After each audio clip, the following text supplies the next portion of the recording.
Kun raadiyoo sagalee Ameerikaati. Paartiin Dimokiraatawaa Oromoo yookaan ODP'n walgahii ariifachiisaa guyyoota lamaaf Adaamaatti geggeesseen paartii badhaadhinaatti makamuuf akkasumas immoo riifoormii kan deeggaru ta'uu obbo Kaasahuun Gofee sabaa himaa mootummaaf ibsa kennuun isaanii ni yaadatama. Kana ilaalchisuudhaan yaada gama isaanii akka nuuf kennaniif jaallanneen jimaata dabre kana ittaanaa durataa ODP fi ministeera ittisa biyyaa obbo Lammaa Magarsaa haasofsiistee turte. Falaasama da'amuu fi walitti baquu paartiilee irratti akka yaada addaa qaban dubbatan obbo Lammaan. Mariif leenjii waa'ee falaasama da'amuu Adaamaatti geggeessame irratti mormitanii turtanii gaaffii jedhuuf deebii kennuun jalqabu.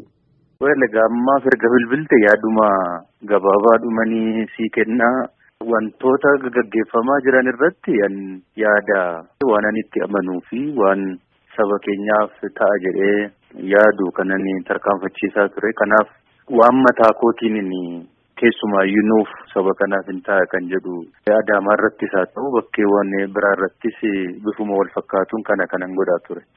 Jechuun yaada ida'amuu sana hin ta'u jettanii gara falmuutti moo? Nuti ida'amuu kan jedhu iddoo biratoo hin ta'in dura Oromoo walitti ida'amuu qaba. Oromoo walitti ida'amuu jechuun gandarraa kaasee aanaan godinni tokkummaa Oromoo cimsuutu nurra jiraata. Lammaffaa walitti ida'amuu jennu immoo akkamiif akkaataa kamiin tokkummaaf garaagarummaan keenya adda bahuu danda'uutu irra jiraata yaada jedhu kan tarkaanfachiisaa ture. Yaada akkasii kun kan keessan qofa moo kan yaada keessan deeggaran jiru? Namoonni yaada kana kan deeggaran baay'eetu jira. Walgahii Addawaawii irratti baquu paartiilee ilaalchisee argamtanii turtanii walgahii sana attam akka turetu waa maxxannoo natti himtanii. Isa bal'inaan yeroo biraa itti deebi'uu nan danda'a. Tokkoon deemsa kana keessatti maaltu ta'ee eenyu maal godhee kan jedhu yeroo biraa yoo bal'inaan haasofne gaarii ta'a jedheetaniin kanan yaadu. Garuu walumaa gala jalqabarraa kaasee amma dhumaatti walitti baquu paartii kanarratti yaada addaati kan ani qabu. Jalqabumarraatii kaasee waan ani ittiin amanne ta'uu koommoo koree hojii raawwachiistuudhaafis hundaafuu bal'inaan ibseen jira. Walitti baquun paartii kanaa sirrii miti. Yoo sirriis ta'e yeroo isaa miti waan jedheetti amanuuf ijjennoodhuma kootiin kanaa ala of godheetaniin kanani jiru. Maaliif hin ta'u kanani jedhee tokkoffaa nuti hooggantoonni Oromoo sabni Oromoo nu amanee gaaffii gurguddaa Oromoon nu amanee nutti kenneerutu jira. Isinii deebisna jenneenus waadaa gallee fi gaaffii kana uummanni keenya kan nutti kenne OPDO kaleessaa maqaatti geeddarree ODP goonee ODP'tti kan kenne gaaffii koo kana 1 2 3 jedhee lakkaa'ee naa deebisaa kan jedhe paartii akka biyyaatti amma hundaa'e kanaan etoon ta'een ODP'dhaani. Kanaaf gaaffii saba kanaa etoon nu hin deebisiin kana godhuun sirrii miti. Waadaa nyaachuu ta'a. Kanaaf akka lakkaa'ee nutti kennetti nu deebisuutu nurra jiraata kan jedhu. Inni lammaffaa paartii kana walitti baqsuun yeroo isaa miti. Balaa baay'ee qaba.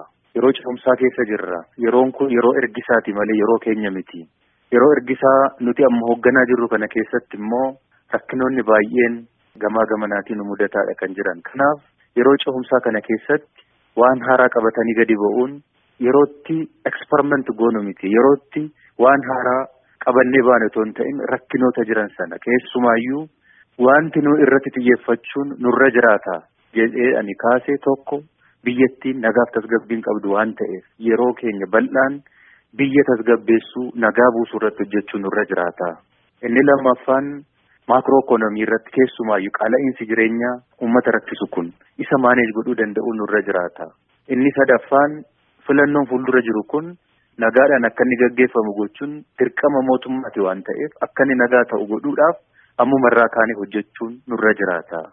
Nus akka saba kanaattis akka paartiittis mo'annee akka baanu boru mootummaa ta'uudhaaf akka dandeenyu maal godhuun nurra jiraata kan jedhu tooftaa fi istirateejii garaagaraa dizaayin goone isarratti hojjechuun nurra jiraata. Hojiin keenya amma ta'uu qabu kana bira dabarree waan biraa godhuun balaa biraa nutti fidee dhufuu danda'a waan ta'eef dubbiin kun haa bulu haa turu.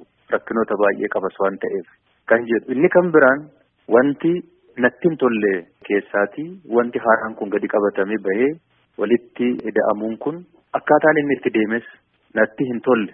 Ariitiidhaan guyyaa gabaabaa keessatti wanti kun namni qalbeeffatee sirriitti mari'atee galee fi yaadi garaagaraa sassaabamee namoonni kana irratti beekumsa qaban mataan isaanii irratti hirmaatanii galteen garaagaraa sassaabamee namni koonfidensii guutuudhaan amantaa guutuudhaan fudhatee akka inni mirkanaa'u etuu ta'uu qabu. Ariitiidhaan tokko irratti dabalame ta'uunsaa shakkii guddaa keessa na galchee jira. Jalqabumarraas piroojeektiin kun piroojeektiin ani narraatii maddee ani keessatti naagalee beekee itti amanee keessatti qooda fudhadhe miti waan ta'eef dubbiin kun waan biyyattiin hoggantu mitiitii maatittiin hoggantuyyuu qalbiin laaluun deddeebisanii laaluu gaafata. Siyaasni immoo waan dubbatamuuf waan barreeffamuu ol inteenshiniin isa duuba jiru maali kan jedhu sirriitti ilaaluu fi qorachuu gaafata. Piroojeektii kana eenyu kan maddisiiseyyuu eenyu faatu keessatti qooda fudhate maal yaadaniitu yeroo gabaabaa keessatti yeroo dheeraa keessatti kan jedhu qalbiidhaan dhaabbatanii ilaaluu mari'achuu mibbisheessuu barbaada. Sana qofa otoo hin ta'in inni kaleessaa sun fafa maalii qaba hanqina maalii qaba inni amma haaraa kun immoo sana akkamitti fooyyessa faayidaa maalii qaba bu'aa maalii fida miidhaa maalii qaba kan jedhu wal bira qabanii ilaaluu gaafata. Kana waliin wal bira qabnee ilaallu wanta akkasiin ta'e miti. Anis beekumsa guutuudhaan keessatti hirmaadhee qooda fudhee yaadi koo keessa jiraatee kooti jedhee koo jechuun faayidaan saba kana eegsisuu danda'amuu hin danda'u kan jedhu amantaa guutuu hanga irratti hin qabaannetti akkasumatti fudhachuun baay'ee na rakkisa waan ta'eef kanaan garaagarummaadhaan kanani dubbii kana hin fudhadhu jedhee bahe. Lammaffaa uummata keenyatti haa deebinu, uummata keenya haa dhaggeeffannu. Waan uummanni keenya hin barbaanneef hin jaallanne hin hojjennu ammaan booda jennee akka kanne uummata kana fuulduratti. Uummanni kunis nu amane. Amma yeroo kana keessa dhaabannee waan haaraa qabannee yoo gadi baanu uummanni kun baruu danda'utu irra jiraata. Beekuu qaba. Hayyuun biyya kanaa beekaan hawaasni goda jiru baruu danda'utu irra jiraata. Wanti kun nu baasamu nun baasu nu tahamu nun ta'u hanga jedhutti ilaaluu danda'utu irra jiraata malee namumti muraasti as keessa teenyeeti hodhinee fi itti ta'es ta'uu baate uffisuun nurra hin jiraatu waan ta'eef uummata mitiiti. Anumaafuu hin galle sirriitti hoggansuma sakaaniifuu sirriitti hin galle ariitiidhaan kan inni ta'e kun immoo deemee bu'aa fiduu danda'a jedhee hin amanu.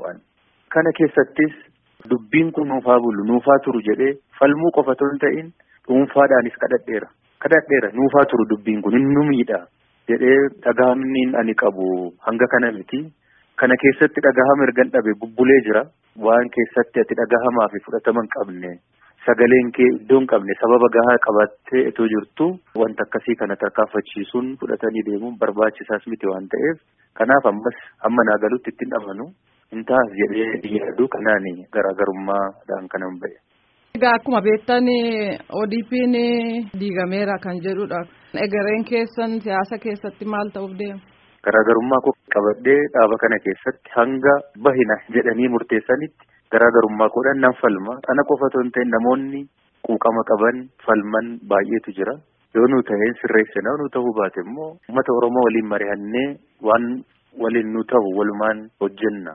Waanumaan yaa'ii engadda taasifame kanarraa sababan ittiin hafe waan na gaafatteefan sii deebisuu qabaadhaaf malee fuulduratti tokkoon isaa irratti uummanni keenya waan baruu qabu ibsuun dirqama kootis waan ta'eef miidiyaa keessaniifis haa ta'u miidiyaa biroodhaaf bal'inaan nan ibsadhee yaada ammaaf yoonni kanuma siin jedhe nagaa jedhee yaada.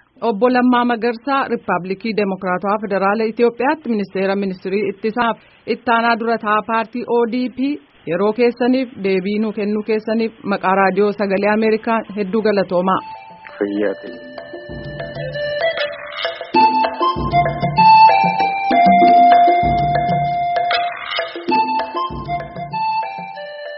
Dhaggeeffattoota keenya gaaffiif deebii ittaanaa dura taa'aa ODP'f ministeera ittisa biyyaa obbo Lammaa Magarsaa waliin geggeessine kanaaf har'a paartii badhaadhinaa Itoophiyaatti itti gaafatamaa waajjira naannoo Oromiyaa obbo Fiqaaduu Tasammaarraa deebii argannee jirra. Gabaasaa keenya Muktaar Jamaaltu haasofsiise kunooti. Obbo Fiqaaduu gaaffiif deebii kenna har'aatiif kan sababa ta'e gaaffiif deebii guyyaa kaleessaa itti aanaa hoogganaa ODP dhaaba ture jechaadha yookaan ammallee dhaaba keessan akkasuma ministeera raayyaa ittisa biyyaa obbo Lammaa Magarsaa gaaffiif deebii taasisaniin haala walitti ida'amiinsa falaasamichaa fi akkasumatti ammoo walitti makamuu paartiileetiin wal qabatee kan fudhachuu hin dandeenyee fi komiirraa qaban ta'uudha kaasaatiin hin turani yaada gabaabaa kanarratti jettan yoo qabaatan jalqaba carraa isinii kenna. Waa'ee paartii walitti makamuu paartii ilaalchisee gaafiin kun gara waggaa 10 akkas kan ta'u umurii qaba. Inni xumura kallattii fi murtoon kan darbe yaa'ii idilee addawaayii 11ffaa hawaasa irratti magaalaa hawaasa irratti gaggeeffameen qorannoon sirriitti taasifamee bu'aa qorannoo sana irratti hundaa'uudhaan mariin irratti gaggeeffamee akka makamu kan jedhu kallattii kaa'ee ture mana mariitiifis jechaadha.